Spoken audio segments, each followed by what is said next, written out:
Yeah, so books take a while, especially this, because it'll have photography and illustration and things like that. So Unless Stevie Kim is your boss, in which case we churn them out within 3 or 4 months. Stevie Kim is welcome to be my boss anytime. Okay. Hello and welcome to Book Club with the Italian Wine Podcast. I'm your host, Richard Hough, and I'm delighted that you're joining us as we get between the vines with some of the best wine writing out there.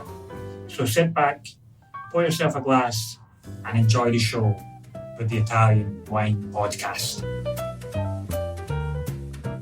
Once again this month, you join us behind the scenes at 5 Star Wines in Verona, where our guest today is Jessica Dupuy. Jessica will be a familiar voice to many of you as the host of a special Italian wine podcast series from Barolo and Barbaresco World Opening from Austin, Texas earlier this year, and from Texom 2024, in which she interviewed leading players in the global Italian wine community. Jessica is also a distinguished wine writer, author of 6 or 7 cookbooks. Her latest book, The Wines of Southwest USA, explores the burgeoning wine regions of Texas, Arizona, New Mexico and Colorado.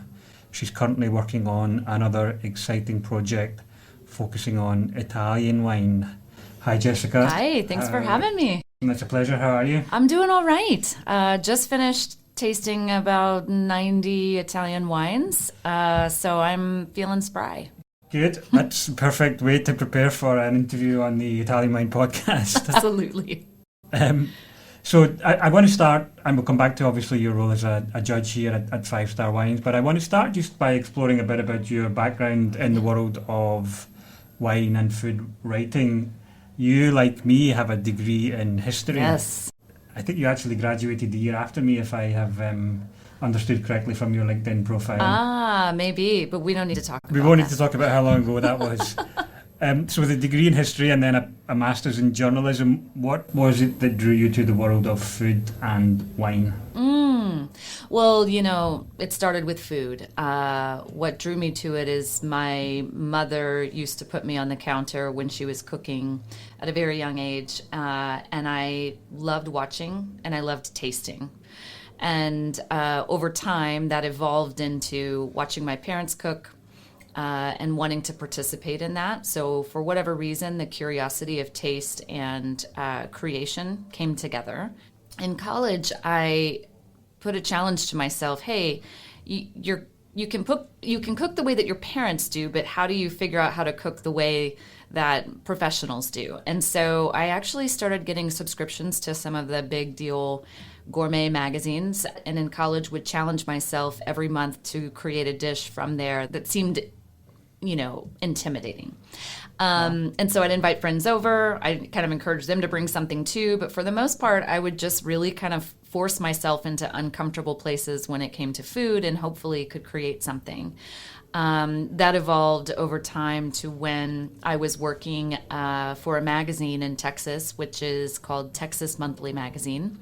I was actually working on the business side, so I was doing advertising sales. And the food editor there, she and I became good friends, and one of the things that we became friends over is the fact that I talked to her a lot about liking to cook at home. She said, it's really interesting because we fact check everything in the magazine, but we don't have a test kitchen. I wonder if you would become one of our cooking fact checkers. So when a chef, if we're going to print a recipe that a chef has, we need someone to make sure that the average cook at home could do what the chef can do. I started doing the recipe testing, and she started to really trust my palate. And basically it would be I'd cook it the way the chef wanted me to, and then I would make notes about how I would change that and do it differently if it were me in my own house.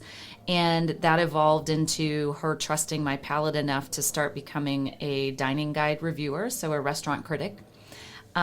Which I still do, and it's super fun, and it's allowed me to really dig into the foods and kind of restaurant scene of Austin and throughout Texas, which has become really prolific in the past decade or so. It's a really like strong, thriving food scene, particularly in Austin, Houston, San Antonio, Dallas. So that really kind of ushered in a whole different type of career for me, because I left my job in advertising sales and decided to become a freelance writer and strictly focus on food. At the time, she offered me one particular job assignment, which was, hey, I don't really know anything about wine, but apparently Texas has a wine industry. And I wonder if you wouldn't mind doing a couple stories about Texas wine for us to kind of figure out if it's any good. And I was like, well, I mean, why not? I mean, I'm a reporter. I can report anything. And the truth is, that's in the case of wine and food, it's kind of hard to just be a reporter. You really have to understand flavor and taste, etc. So luckily, because I'd been covering the food scene for so long, I had already become really good friends with a lot of sommeliers. And I was telling some of them about this, that, you know, I'm supposed to be covering Texas wine. I've met a lot of Texas winemakers. Everybody's really nice and has a great story, but I don't really know if I can tell the rest of the world whether or not Texas wine is any good with confidence, you know? Mm-hmm. So it sent me down the path. They were like, hey, we can help you. Why don't you take... they were all Court of Master Sommelier students, and they're like, we can help bring you through the court. We can help you become a sommelier and teach you how to blind taste, teach you how to do it the way that the court does. And once you become certified, then you'll be able to look at Texas wine and compare it to how the rest of the wine in the world is. So I did that. I started dedicating myself to study, learning how to do service. The Court of Master Sommeliers, you know, in Europe, we talk a little bit more about the Masters of Wine in that program, or the WSET program. The court is kind of, it has taken in the more recent years more precedence, just in terms of service and hospitality. So I did that and became a certified sommelier, which is wonderful, and it really grounded my understanding of Texas wine. So for 15 years, I think it was, like, I have basically been the main writer about Texas wine for Texas Monthly magazine, which has essentially left me as one of the main primary writers about Texas wine in general. Yeah. But it ignited something else, which is an absolute love for wine. And as you mentioned, our background is in history. And I'd always, you know, told my dad, like, don't worry, Dad, I'm going to use my history major for something. Mm-hmm. And I was a politics major as well. And so I thought I'd be a lawyer. Thankfully, I got into wine, which, as you know, connects us to so much of the world of history. Yeah, absolutely. Yeah. There's a lot to unpack there in that. In that super interesting answer. Your culinary habits at college, for a start, were obviously completely different to mine. I think I was living on a diet of beans on toast, I think, if I remember my university days correctly. I love it. But I'm also curious about the sitting on your mum's counter as she was preparing food. What kind of stuff was she cooking? Fourth generation Texan, am I picking up that correctly? I think I'm a sixth generation Texan. So what were the influences there? What was on the table? Yeah, so Texas food is very much influenced by Southern dishes. So we're, you know, depending on where in the state you are and what part of the country you're in, Texas is technically part of what is the deep South, right? So Southern foods, in the same way that you kind of break Italy up, right? Like Northern Italy eats very different than Southern Italy.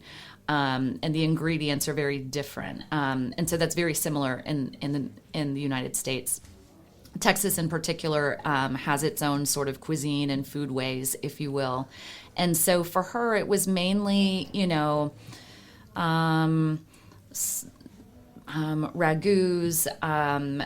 dishes that may have come from somewhere else, such as like peppered steak, or she would make Hungarian goulash, or she wanted things that involved multiple flavors into a long, slow cooking process.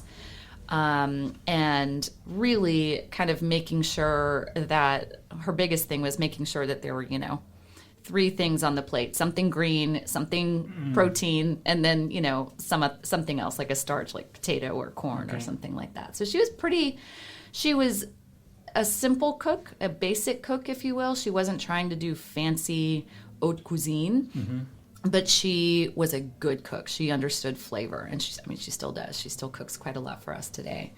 And my father was the same way. He was much more in Texas. The grill, the outdoor cooking is a very, very big deal. And he's kind of the master of smoking meats and grilling meats and things like that. And so I learned from him as well. Yeah, I mean, in Europe, we can sometimes be a bit dismissive of American cuisine. We can look at the kind of negative aspects of the American diet.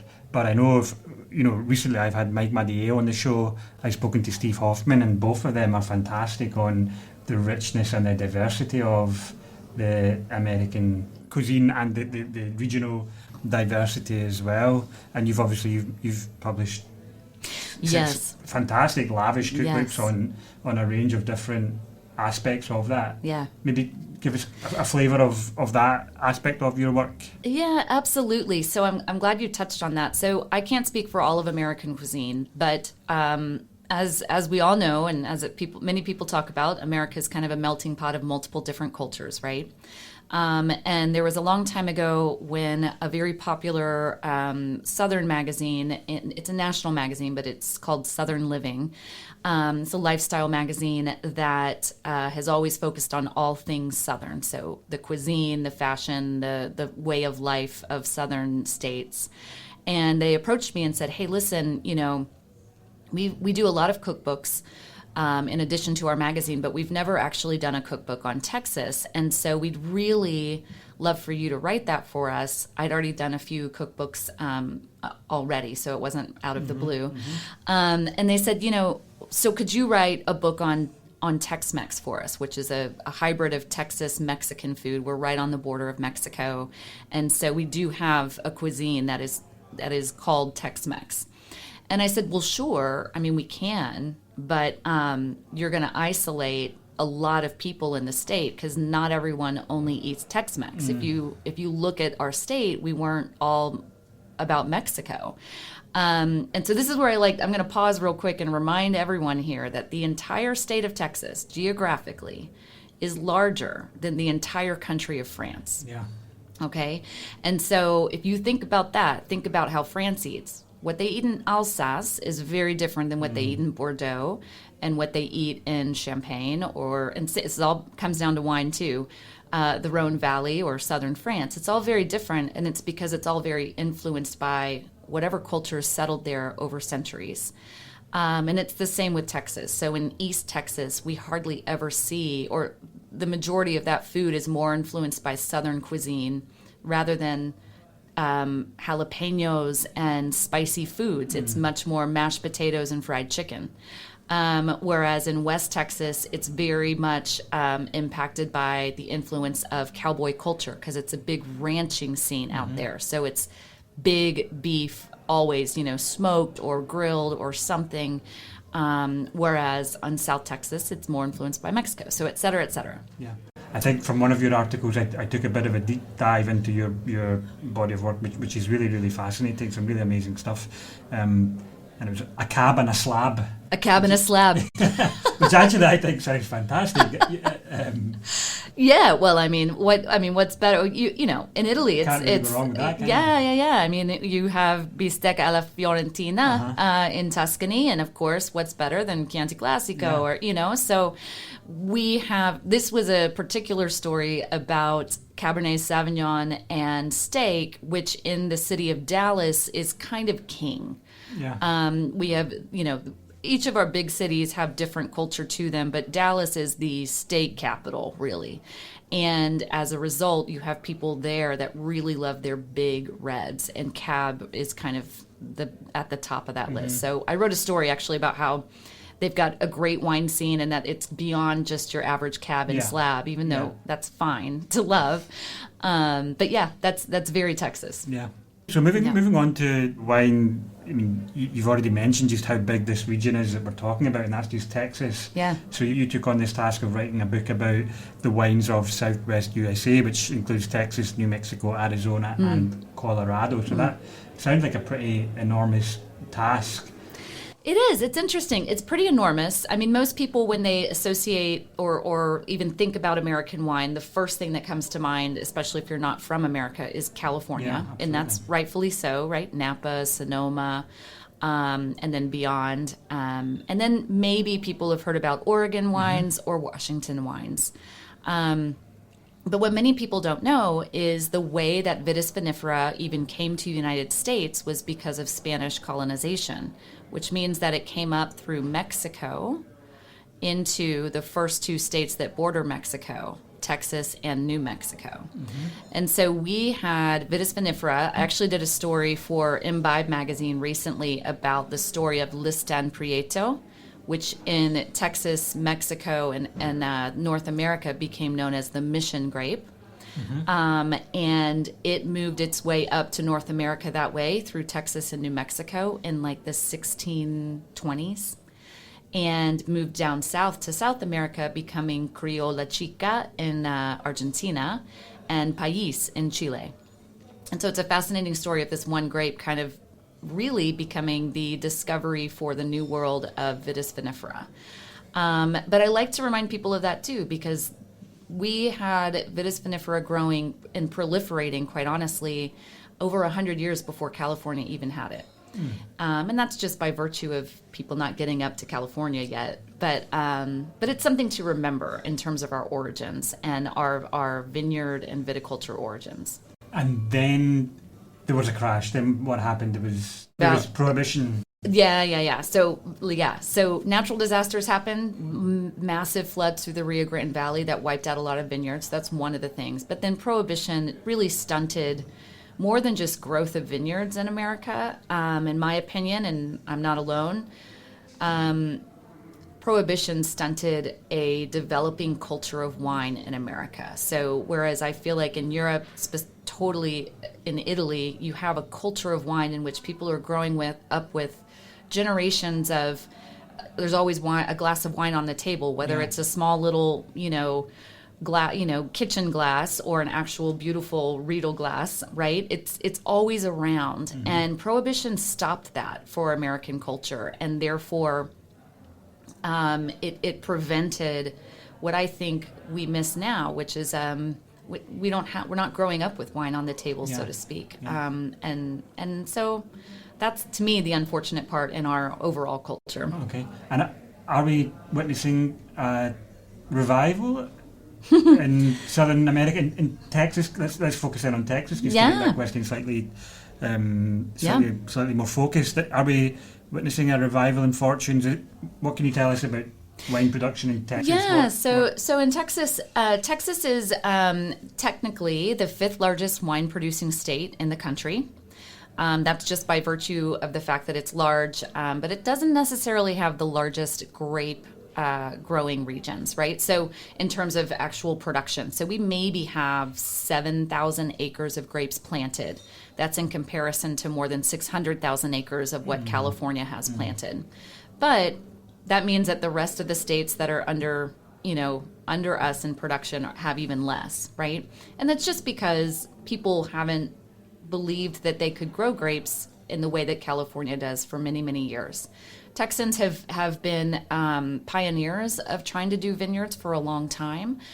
In fact, in the 1970s, they were following along California and planting all sorts of Bordeaux varieties and even some warm climate varieties such as Sangiovese, Montepulciano.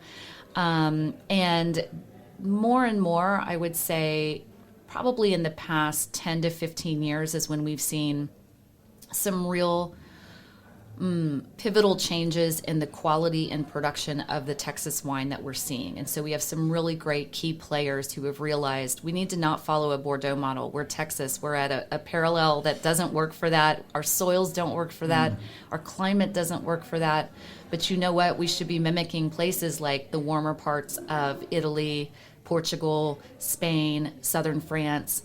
And so we actually have now people that are having great success with Vermentino, Montepulciano, as I mentioned, Aglianico. Not so much Sangiovese. You have some people that are able to do well with it, but Sangiovese, as many people know, is a very finicky grape. And so, but we also do things like Tempranillo, Mourvèdre, Grenache, and that has been an exciting thing because I think most of that change started when I first started writing about Texas wine.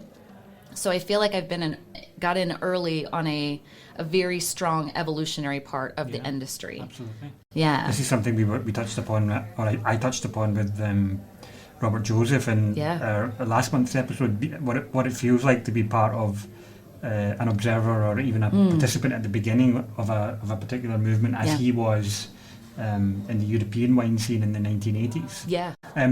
Is there a market for Texas wine, or what is the market? Are they exporting? It's not something I've seen on the supermarket shelves in Verona. Yeah, you're not going to see it in Verona.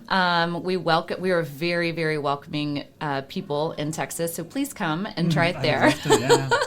But I will say you're not going to see a lot of it exported outside of the country, but you will see some of the smart, savvy, and good producers getting their wines outside of the state of Texas. These are people who believe that the best way for people to even recognize that Texas is making wine is for people outside of Texas to even know that we're making wine.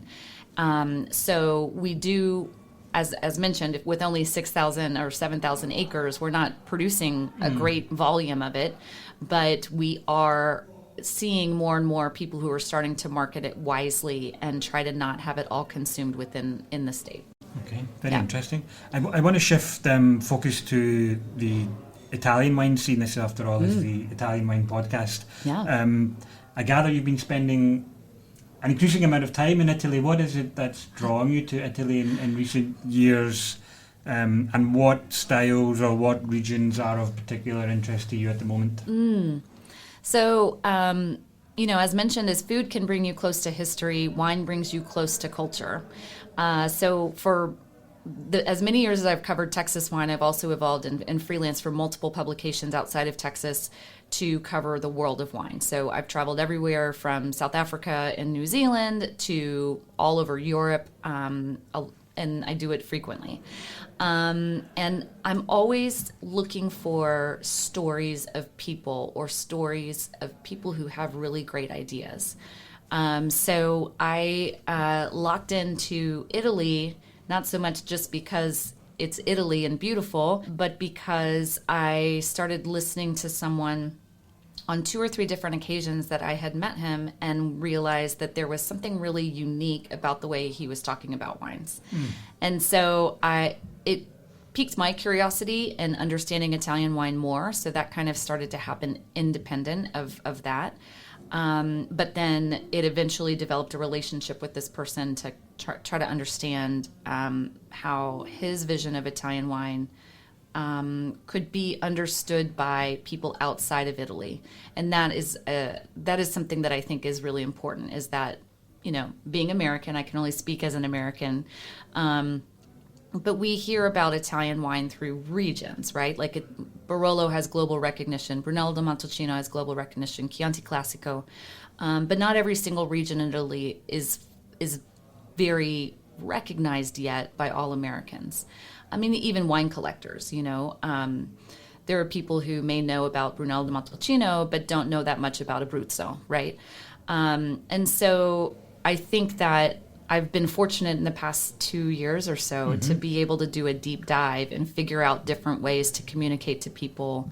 You need to know more about Italian wine, and here's why. But then also in knowing this person, his name is Andrea Lonardi. He's one of the masters of wine here in Italy, and the way that he thinks about Italian wines is just a little bit different because of his experiences in his career. Yeah, and also a fantastic communicator. I think I can listen to him speak about Italian wine all day long. Yeah. Well, I mean, I think that's what it was for me. Is I mean, again, having traveled to Italy quite a few times for other things, wine related, of course, but not where Andrea was involved. I'm always fascinated by people in general, and so it's not difficult for me to figure out a way to tell a story about someone. But he was talking about wine with such passion and such interest. Not only because it was personal for him, but because it's really important for him that people love it as much as he does. Yeah. And so that really piqued my interest in terms of trying to figure out how to communicate that. Yeah. This is probably a good time then to tell us about that that new project of yours that's Yes. in the pipeline with Yeah. Andrea. Why don't you tell us a bit more about that? Yeah, so this is in direct reflection of a time that I had interviewed him. He had been talking to a group of journalists and trade people about at a specific tasting about how there's something about Italian wines that has an identity that's beyond anything else that regions in the world experience, okay? And he started using a word. At first I thought it was Italianality, as in Italian plus personality smashed together, but it was actually Italianity, which is a riff on the Italian word Italianità, right? And I was stuck on this word because, I mean, I know may sound annoying, and I'm sorry for people that are annoyed by Texans, but Texans have a very strong nationality. Yes, we're part of America, but we're Texan first. I kind of feel like the Sicilians get this too. It's like, yes, we're Italian, but we're really Sicilian first, right? Yeah. And so when he started talking about that, I'm like, that's an identity that is way beyond politics or even history. It's an identity he's talking about that is made common, or there's a commonality that's making Italianity, which is the wine. That's what he's talking about. And as someone who loves history, I remember thinking, well, it's interesting because Italy is only, it's been a unified country since 1861.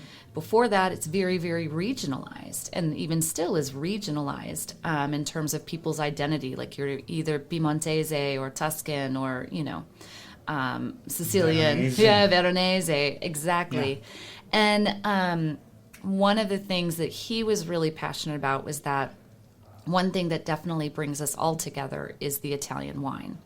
And I think doing the Master of Wine actually really helped clarify that for him, because he had to start learning about the rest of the world of wine. And he started to have to understand Italian wine from a global perspective. And this is where I could really understand and connect with him, because I'd done the Court of Master Sommeliers. I've also got my diploma in the WSET, so I've done both understanding of tasting grids and blind tasting. One of the things when you're in blind tasting groups, 3 of the grapes that are very commonly mistaken for each other are Nebbiolo, Sangiovese, and Nerello Mescalese.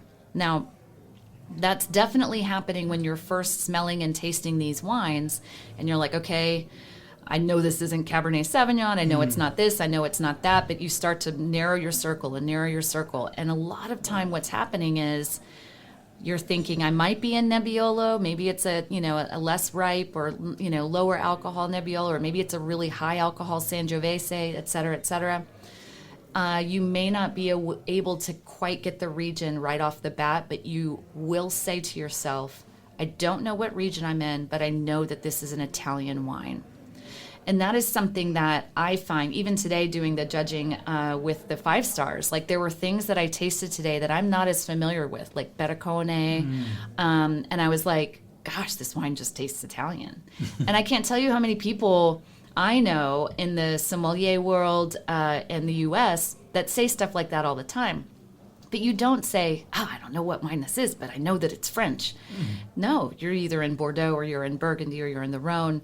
And it's the same with Spanish wines. There's something very distinctive about regionality for other wines. And I'm not trying to say that we muddy or blur the lines between regionality within Italian wines, but there is a really common thread through these grape varieties.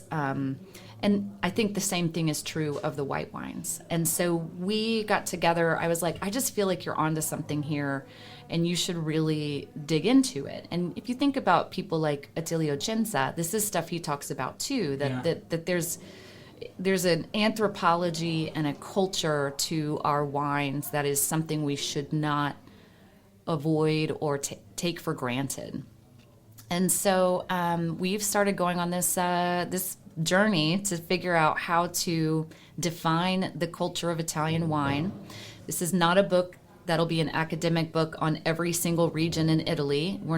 That's been done, and a lot of people have done that really well. So I want to be clear, like, this is not about trying to cover the whole country of Italy. It's more about trying to express where you find this great identity of Italian wine and how other people outside of Italy are starting to see it, and we're trying to give it to them in a very concise and approachable way. Interesting. At the same time, we want Italians to feel proud of it. Yeah. And so we're talking to people. There's going to be stories of different people. There's going to be people that have been mentors to him throughout his entire career that will kind of enlighten how they have been able to gain this kind of innate understanding of Italian wine, if you will. And so it's going to be a lot of story as well. I don't want to go through his whole biography here, but most people are aware of him, and he's had quite a fascinating career path that has allowed him to understand deeply everything from viticulture to winemaking to the business of wine. And it makes him a very unique individual to be able to represent Italian wine. Yeah. So we're going to put all of that together in a very beautiful book. Fantastic. Sounds very interesting. And he is, as I mentioned earlier, an extremely compelling communicator and ambassador, really, for Italian wine. A disciple, really, of Scienza, as I think you'll be the first to admit. Yeah. How does that work in practice then? He's Italian, you're American, he's in Italy, you're in Texas. Is this an Italian book or an English book or an Italian-English book? Or? I'm glad you asked. Well, I've spent a lot of time in Italy lately. I was counting up the weeks for 2024. I'm like, it's about 15 weeks that I spent over the course of that year, and it's looking to be more for 2025, which is great. I would say, first of all, thankful for technology because we can do, all sorts of Zoom calls and things like that to get any sort of bits and pieces that I need. But a lot of this is, we're able to, we've done everything from driving. I think one day we drove all the way from Bulgari to Murano in Alto Adige to get from one thing that we were working on all the way to the Murano Wine and Food Festival, right? So long time in the car, which I don't waste time. So I basically just interviewed him for the entire time. I was like, all right, now talk about this. Now talk about this. Now we need you to talk about this. And I think he was so exhausted. But it's been a great way to kind of grab information and put everything together. I've started learning Italian. I understand it better than I can speak it. But to me, that's part of what I've always loved about everything I do in my job is getting people to feel comfortable enough to share what's in their mind and figuring out a way to get it down so that other people can understand and experience it as well. Fantastic. Yeah. Really looking forward to seeing that book when it comes out in... So we have a release plan for Vinitaly 2026. Okay. Yeah, so books take a while, especially this because it'll have photography and illustration and things like that. So unless Stevie Kim is your boss, in which case we churn them out within 3 or 4 months. Stevie Kim is welcome to be my boss anytime. Okay, so April 2026. That's the goal. Yeah, I mean we're on track. It's looking good in terms of, we've got all of our team in place and. We just got to get it written, Fantastic. Which is a lot of it is written. I want to be clear. Okay. Well, we'll definitely have you back on the show, and Andrea as well, perhaps closer to the time when you can tell us a bit more about what's inside that book. Yeah. Another project I wanted you to touch on was your wine-focused podcast, Another Bottle Down. Yeah. I'm not sure if we're in direct competition, but it's another great listen. There's plenty to listen to out there, and this is another good, fun, enlightening podcast centered around the world of beverage. We try to. It's funny. Thank you for bringing it up. I don't know if I'd say we're in direct competition. I mean, I happen to have a lot of Italian interviews, but only because I've just in the presence of Italian people more recently, in the past year or so. But no, this is basically a partnership that I have with a friend of mine who is in the importing business in the United States, and he is a wine educator. His name is Mark Rayshap. So he had this podcast called Another Bottle Down for many years and wanted to invite a partner to kind of help divide and conquer the actual interviewing process and things like that. And so that's what we do. We cover everything from South African wine to French to anything. But I also have a background in spirits, and so every once in a while try to fit something in there that kind of is beyond the world of wine. And so it's more just, for us, it's just really fun. As a journalist, I spend a lot of time putting pen to paper or text to type, which is great. But I love having conversations with people, and so it's just a different medium to be able to tell stories and get some great content out that has more depth to it in a much more relaxed way. So I drive a lot, so I listen to a lot of podcasts, and I've enjoyed being able to produce them as well. Yeah, not so new, but an exciting, exploding medium, really, podcast. And as you say, it's a great way to tell stories and to interact with a range of different people. Absolutely. Now, there's a very large orange elephant in the room. Okay. And it would be remiss of me to have someone involved in the American side of things and not ask about this question of tariffs that is looming large over European and American wine industry. We're at the beginning of April. This episode will probably go out in May. So anything could have happened by then. Your take on what's currently happening? Yeah, so this is actually fascinating because today is, can I say what day it is that we're recording this? Today is April 2nd, and at 4 p.m. today, there is supposed to be a press meeting at the White House in which Donald Trump is going to unleash his Liberation Day plans for tariffs. So we literally are hours away from finding out what that is. I don't want to speculate. Well, we can speculate because he's already at least started talking about what he thinks he's going to do.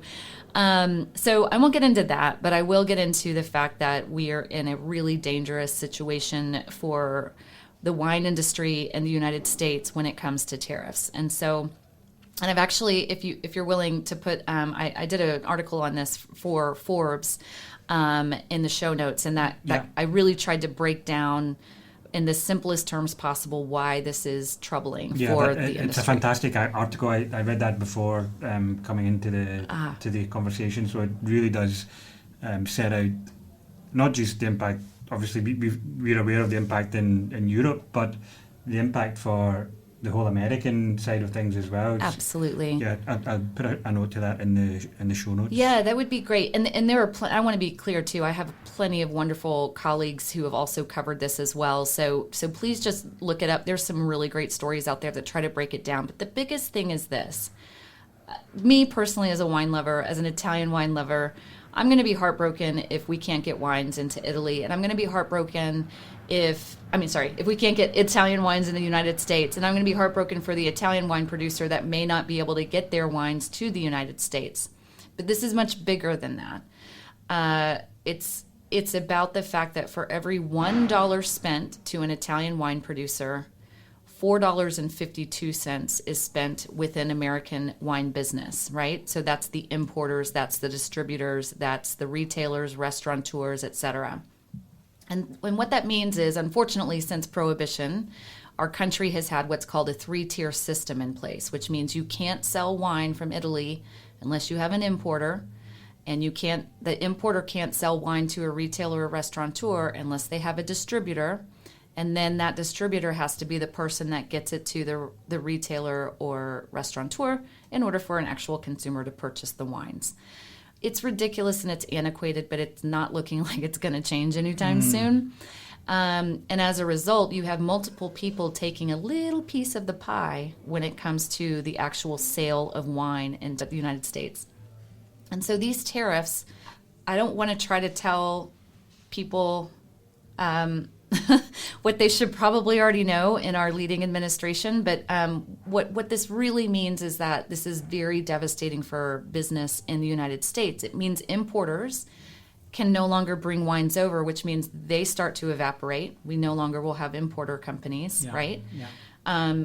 And then the distributors, a lot of American people have said, oh, well, this is great for American wine. We can have more American wine being sold. That's cute, and it's a nice idea, but it doesn't necessarily ring true because all American wine still has to be sold through a distributor.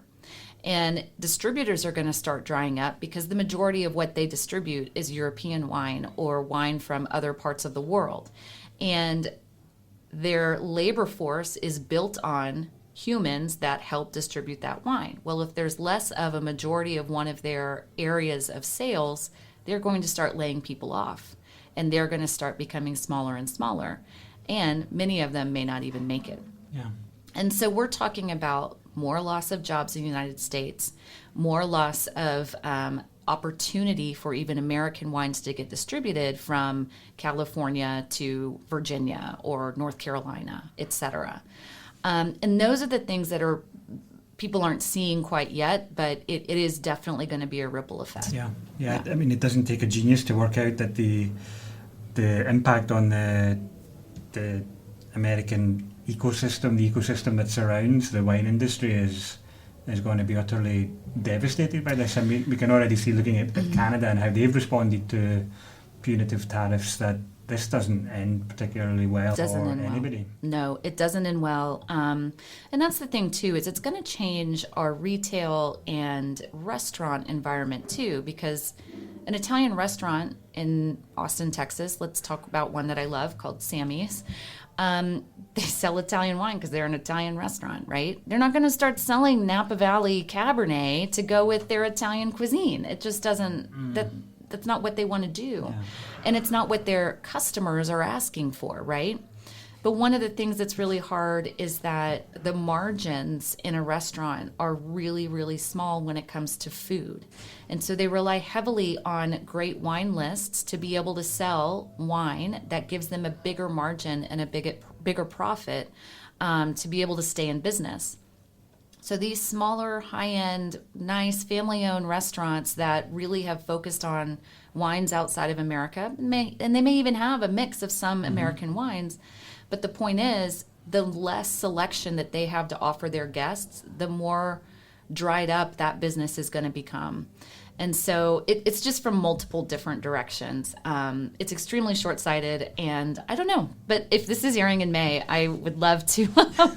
I would love to have another conversation and kind of do a State of the Union. Yeah, I mean, it's just at the moment it's just so unpredictable, which is as tough as anything. For if you're a producer and a European producer, are you going to invest in the American market at the moment? I don't know. It's just the unpredictability and the uncertainty that is kind of devastating. Absolutely. As well. And European producers are smart. Everybody, you're going to find a space to put that wine. If you're producing it, you're still going to produce it, and you're going to find a place for it. Maybe it's going to be Canada. I don't know. But what I will tell you is it's extremely hard to get that wine back into our market if it's being sold somewhere else. And so let's say these tariffs get lifted and we've damaged the relationships that we have with these European producers all over, not just Italy. It's going to be hard to say, well, okay, now we're back. Can you start selling us your wines? They're going to be like, we're sold out. I'm sorry. You know how highly allocated our stuff is. Yeah. And that is going to be a problem. Okay, thanks for that. That's extremely interesting in these troubling times. As students of history, I didn't ever think that I would be living in such strange historical times. It is surreal. Every day we wake up and I'm like, wow, okay. Okay. Moving on really just to your writing habits when it comes down to, producing your books, producing your writing. How do you get in the mood to write? Are you locking yourself away somewhere? I do have to, because to me, and I've tried to explain this to like my kids, it takes multiple layers of concentration for me to get into the zone, quote unquote, for writing, like especially long format type of things.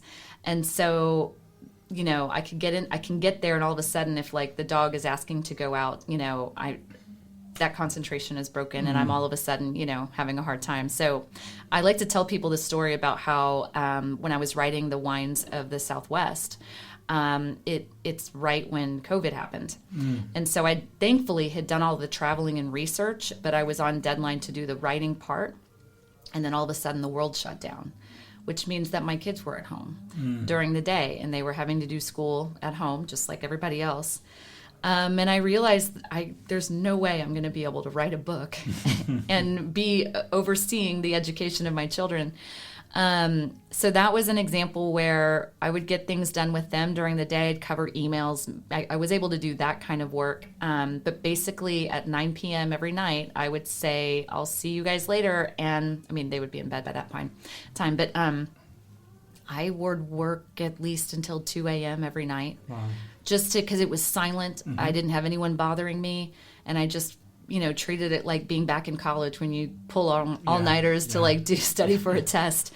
But it was actually a beautiful time. I work really well at night. I'm not so great in the morning. So I was able to pull it off and get it done. But I remember thinking I really need that alone time, that uninterrupted time without any distraction to be able to write the way that I want to write.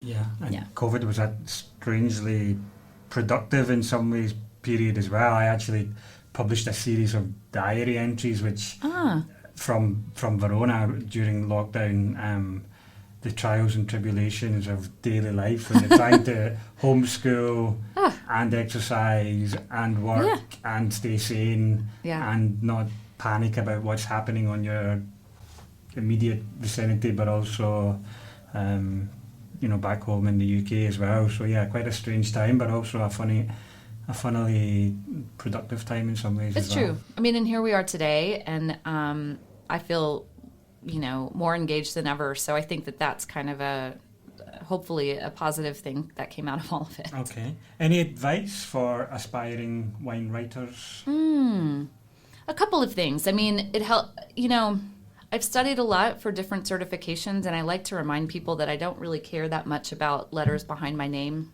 and it's true, I don't. But the reason I study for these different certifications is to stay grounded and kind of tied into the world of wine from an academic perspective. And it's not to act like I'm smarter than anyone else, but I will tell you as a journalist, the first time I meet a winemaker and we're in a room full of other journalists, the second I can start asking questions that I know speak the same language as him, and I'm not saying, or her, I'm not saying Italian, French, Spanish. I mean, I know how to ask a question about viticulture or specific wine things that are happening in such a way that all of a sudden they're like, oh, I'm not just talking to someone who knows a little bit about Chardonnay. I'm talking to someone who cares about clones and cares about, you know what I mean? So having expertise, I guess, is what having a little bit of that expertise disarms people and allows them to start trusting you more to be able to speak in a way that they are more comfortable speaking. Yeah. And that is what we are supposed to be doing as a journalist. Yeah.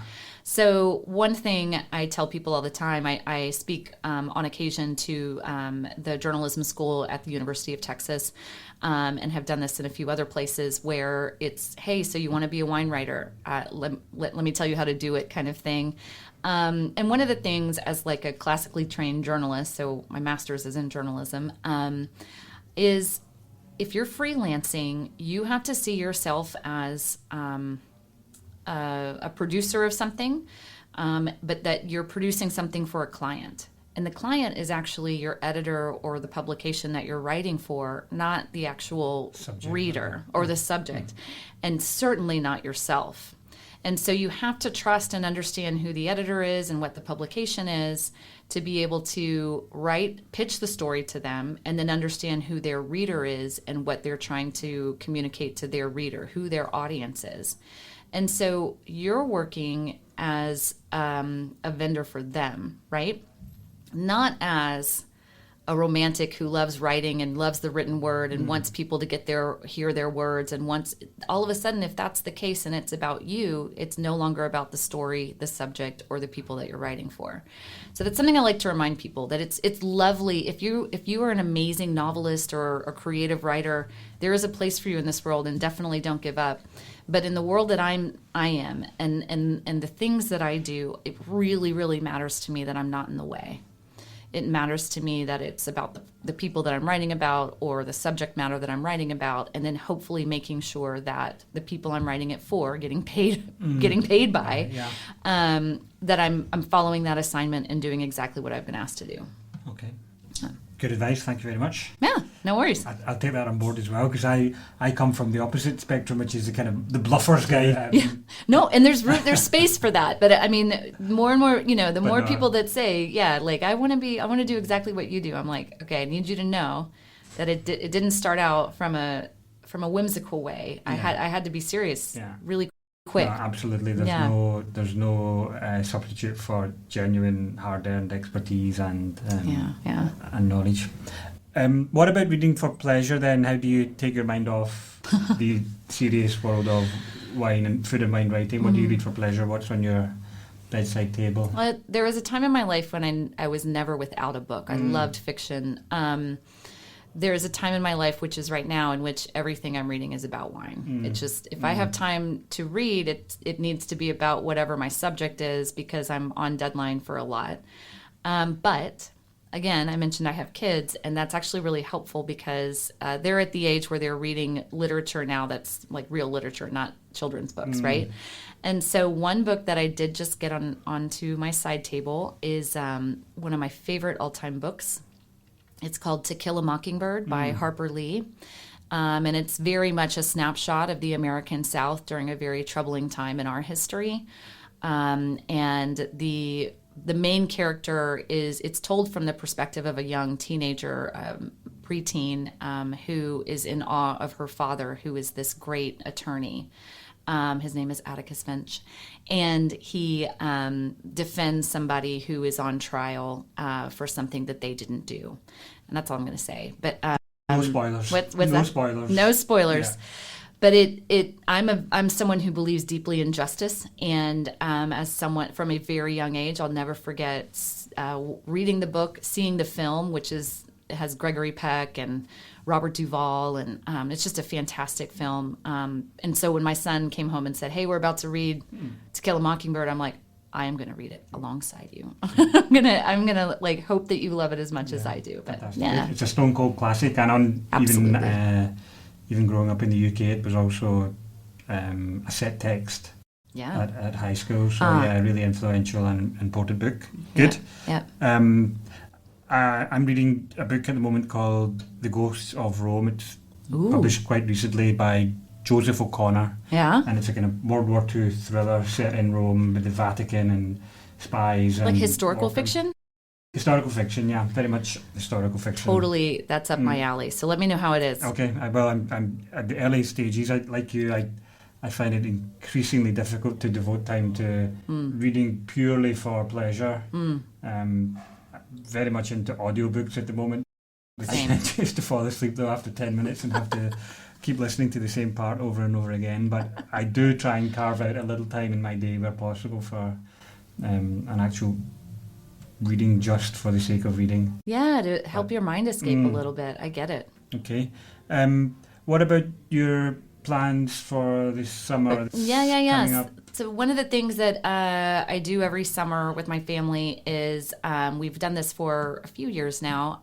We try to go to a different country for 5 weeks. Nothing fancy. We get an Airbnb somewhere in a smaller town just so it's something that we can try to be local. And so we've done the west coast of Ireland. We've done northern Spain and Ribadesella.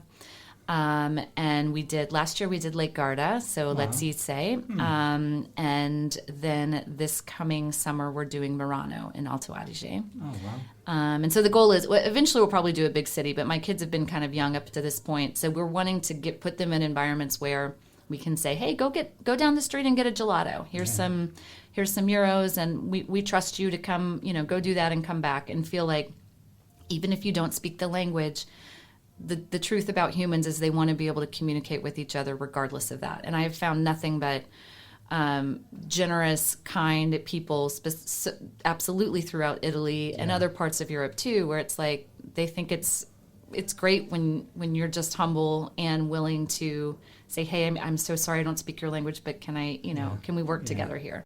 And kids especially have a knack of absolutely just being able to communicate through sheer charm and innocence. Yeah, it's true. People want to help. Zero inhibitions. They can just go for it. Yeah, exactly. Oh, that sounds wonderful. Amazing. Yeah. You should read, if you haven't already, Steve Hoffmann's book. I had him on the show a couple of months ago, and he wrote a fantastic book about his experiences in the Languedoc with his family. I will. And it's hilarious, so highly recommended. Perfect. I will. Thank you for that. I've got 2 books now I can go read. I'll drop that in the show notes as well, because he really is a fantastic writer, American, and a really fantastic take on taking his family for this kind of immersive experience in France. I love it. That's wonderful. Finally, where can we follow you? And more importantly, where can we get hold of your books? Okay. Well, thank you. So all of my books are available technically on Amazon, but I also sell them on my website, and which I do, they're a tiny bit more expensive than they are on Amazon, but they, when you receive them, they're signed by me. So if you want a signed copy, you can get it from my website, which is jessicadupuy.com. You can follow me on Instagram, Jessica N, as in Nancy, or Norman, which is my maiden name. So Jessica N Dupuy. And yeah, like I said, Amazon, and definitely if you want a copy of Italianity, April 2026, in Italy. And that website is fantastic. I'll put a link in the show notes, but I had a deep dive on there in preparation for this interview, and it's really well done and a fantastic body. Oh, thank you so much. Yeah, I appreciate it. Take a look at that when you get the chance. Thank you. It's been so fun to talk about this. Like I said earlier, I'm used to trying to get out of the way and not talk about myself. So it's an awkward place to be, but hopefully it works out. Yeah, good. It's been fantastic. Really pleasure speaking to you, Jessica, and good luck with that writing project. Really looking forward to reading that when it comes out. Thank you so much for having me. Okay, thanks so much for being my guest on Book Club today, Jessica, and thanks for your company. Until next time, ciao. Ciao, y'all. Thanks for joining us on Book Club with the Italian Wine Podcast.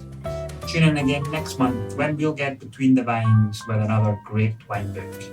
Remember, our show notes, including full details of all the books we've discussed today, are available at italianwinepodcast.com or wherever you get your pods.